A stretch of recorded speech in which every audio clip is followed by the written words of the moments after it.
Don't make this mistake in your CS exams. यार तुम 3 महीने से पढ़ रहे हो, 6 महीने से पढ़ रहे हो, 1 साल से पढ़ रहे हो, बट तुम जो भी एग्जाम में लिख के आओगे मार्क्स उसी के मिलेंगे। So in this video I am gonna be discussing how to do answer writing practice plus how to write effective answers in your CS exams. तो पूरा वीडियो ध्यान से देखना and apply this in your CS exams. So welcome back to the channel guys, I am Chaitanya Kedia और जो लोग पहली बार देख रहे हैं फटाफट से सब्सक्राइब कर दो। तो पहली बात करते हैं यार आंसर राइटिंग प्रैक्टिस की। बेसिकली ये होता क्या है, कैसे करना है, हम वो डिस्कस करते हैं। आंसर राइटिंग प्रैक्टिस यार देखो सिंपल सा खेल है। तुम बेसिकली खुद को टेस्ट कर रहे हो whether you are able to complete your question paper in 3 hours और नॉट, क्योंकि तुम्हारी स्पीड मेंटेन होना बहुत जरूरी है। तो तुम उस चीज की प्रैक्टिस करते हो, ठीक है। उसके बाद तुम चेक करते हो कि तुम्हारे वीक पॉइंट्स कौन से हैं। तुम जो भी सब्जेक्ट की आंसर राइटिंग प्रैक्टिस कर रहे हो तुम्हें पता चल जाएगा कि हाँ ये मेरे वीक पॉइंट्स हैं, ये टॉपिक मेरे को नहीं आ रहा है। उसके बाद आता है रिकॉल कर पा रहे हो या नहीं कर पा रहे हो, whether you are actually able to recall the stuff that you have read और नॉट। क्योंकि हम बहुत सारे पॉइंट्स पढ़ते हैं, बहुत सारे सेक्शंस पढ़ते हैं, ठीक है, बहुत सारे प्रोविजंस पढ़ते हैं। तो एग्जाम के टाइम पे whether you are actually able to recall it and reproduce it in your exam sheet और नॉट। तो ये सब चीजें तुम आंसर राइटिंग प्रैक्टिस के थ्रू टेस्ट करते हो and that gives you the real picture कि यार भाई क्या चल रहा है, आ रहा है नहीं आ रहा है, ठीक है। ये हो गया आंसर राइटिंग प्रैक्टिस होती क्या है। बट अब आंसर राइटिंग प्रैक्टिस करनी कैसे है, 2 तरीके होते हैं। Either you can join test series, बहुत सारे इंस्टीट्यूट्स हैं, बहुत सारी कोचिंग वगैरह, बहुत सारे ये एग्जाम टेस्ट सीरीज वगैरह लॉन्च करते हैं, ठीक है। You can join any of it, कोई सी भी जो भी जिसके अच्छे रिव्यू तुम्हें मिल रहे हैं अपने फ्रेंड वगैरह से पूछ लो, या फिर तुम ऑलरेडी जिस कोचिंग में हो उनसे पूछो अगर वो लोग लॉन्च कर रहे हैं, देन गो फॉर दैट। उसके अंदर वो लोग क्या करेंगे, basically they will give you a question paper, तुम उसको खत्म करते हो 3 घंटे के अंदर। बेसिकली तुम्हारे ऊपर रहता है वो चीज, and then you upload it, they will go through it, they will check your paper, they will give you the marks plus comments कि तुमने क्या गलत किया, इसमें क्या सही कर सकते हो और कैसे इंप्रूव करना है, ठीक है। तो ईदर दैट, और अगर तुम्हें थोड़े पैसे बचाने हैं खुद से भी कर सकते हो।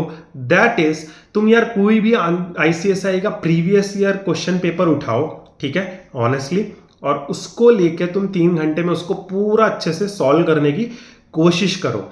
अब तुमने जब सॉल्व कर लिया then go for suggested answers and उससे मैच करो तुम्हारा कंटेंट कितना मैच हो रहा है, तुम कितने क्वेश्चन अटेम्प्ट कर पाए, कितना तुम्हें नहीं आया, क्या कंटेंट मैच हो रहा है, and you will be able to know the status of your studies, ठीक है। नाउ बात करते हैं आंसर राइटिंग प्रैक्टिस करनी कब होती है। यार जैसे एक सब्जेक्ट खत्म हो गया तब करनी है या फिर लास्ट में करनी है। हमेशा याद रखना आंसर राइटिंग प्रैक्टिस तुम्हें रिवीजन के टाइम में करनी है। If you are planning to do your revision before like नवंबर के टाइम पे, या जब भी अप्रैल वगैरह में तुम्हारा फाइनल रिवीजन चल रहा होता है, तब आंसर राइटिंग प्रैक्टिस करनी होती है, नॉट बिफोर दैट, ठीक है। So this was all about answer writing practice. Now बात करते हैं how to write effective answers in your exams. भाई सबसे ज्यादा इंपॉर्टेंट चीज है, बहुत ध्यान से सुनना, ठीक है। तुम जो भी सब्जेक्ट पढ़ रहे हो हमेशा याद रखना है, एक स्ट्रेटेजी बना लो कि तुम कौन सा सेक्शन पहले अटेम्प्ट करने वाले हो, ठीक है। Once you do that make sure तुम एग्जाम में वही अटेम्प्ट करो, ठीक है। उसके अंदर तुम्हें जो भी बेस्ट आता है आंसर, जिस भी क्वेश्चन का बेस्ट आता है, स्टार्ट विद दैट। पहले 3 से 4 क्वेश्चन बहुत इंपॉर्टेंट रहते हैं to create a very positive impact on the examiner. Once you do that कि भाई हम लोगों को ये आता है, I am gonna start, then तुम्हें स्टार्ट करना है अपना जो भी आंसर है बहुत अच्छे से फ्लो उसका मेंटेन करना है और स्ट्रक्चर्ड वे में आंसर लिखना है। First you refer to the section number, अगर तुम्हें याद है सेक्शन नंबर, एक्ट और रूल्स वगैरह अगर कुछ याद है तो वो, तो पहले हमेशा start with that according to section this, provision this, जो भी एक्ट है, रूल्स है, वट एवर इट इज। उसके बाद एक लाइन छोड़नी है, then you write your provision कि भाई उसमें क्या बात करी गई है, and then you write a conclusion. This format is for the normal direct questions, okay. उसके बाद आता है यार केस स्टडी बेस्ड क्वेश्चंस। तो केस स्टडी बेस्ड क्वेश्चंस में भी you start with the provision first, then you refer to the case law. अगर तुम्हें केस लॉ कहीं ना कहीं रेफरेंस दिया हुआ है, तुम्हें पता है केस लॉ, तो केस लॉ का नाम, देन उसके बाद पॉइंटर्स में ट्राई करना कि तुम केस लॉ की समरी लिखो कि यार उस पर्टिकुलर केस लॉ में क्या डिस्कस हुआ था, एंड कंक्लूजन में you write according to that case law, and question में जो पूछा है केस स्टडी उसको रिलेट करते हुए what will be the actual conclusion, whether that person will be able to that thing or not, or whatever the question is, whatever it is framed accordingly, तो तुम वैसे लिखोगे। नाउ बात करते हैं यार कितने पेज का आंसर लिखना है।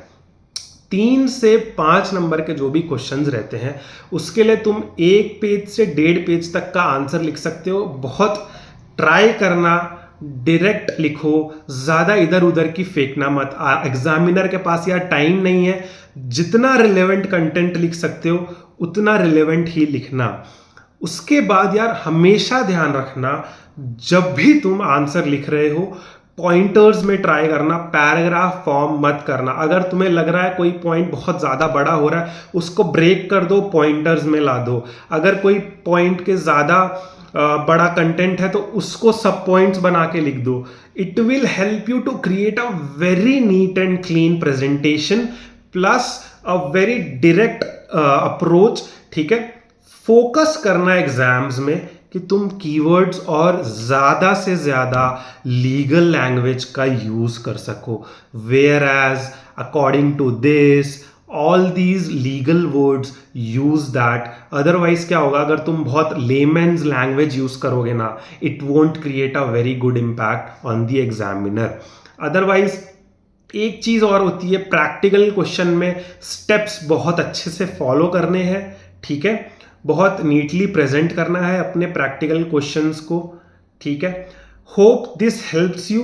These were the format you have to write your answers, and if you follow these format you will get really good marks in your CS exams. ठीक है, I hope this was helpful, and I have also launched one-on-one mentorship. If you want to have a conversation with me regarding anything for CS professional, CS executive, or anything related to law or your career as a company secretary or as a lawyer, I am always available. You can reach out to me. The link is in description, and new content मैं बहुत ज़्यादा डालने वाला हूँ, तो stay tuned on the channel.